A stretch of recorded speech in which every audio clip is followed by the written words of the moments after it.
তো গাইছ তো এতিয়া যিটো বাৰিষা ছিজন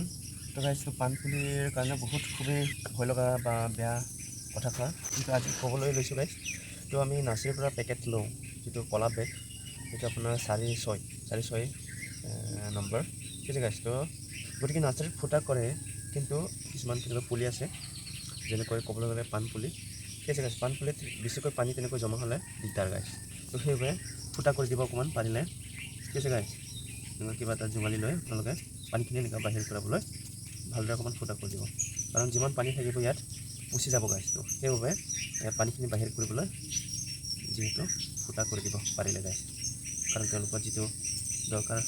কিছুমান শুকান পুলি ৰোপণ কৰিবলৈ তেওঁলোকে 4টামান ফুটা দিয়ে কিন্তু এইখিনি যথেষ্ট নহয় তো সেইবাবে এতিয়া পানীখিনি শুকাই ধৰিছে গাইছ ক'বলৈ ধৰিছে এনেকুৱা লাহে লাহে নিগিৰি যাব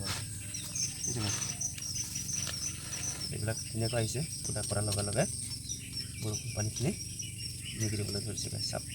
ইজনে পানী পৰিছে যেনে এই পানীবোৰ জমা হ'লে পচি যায় গাইছ পানীখিনি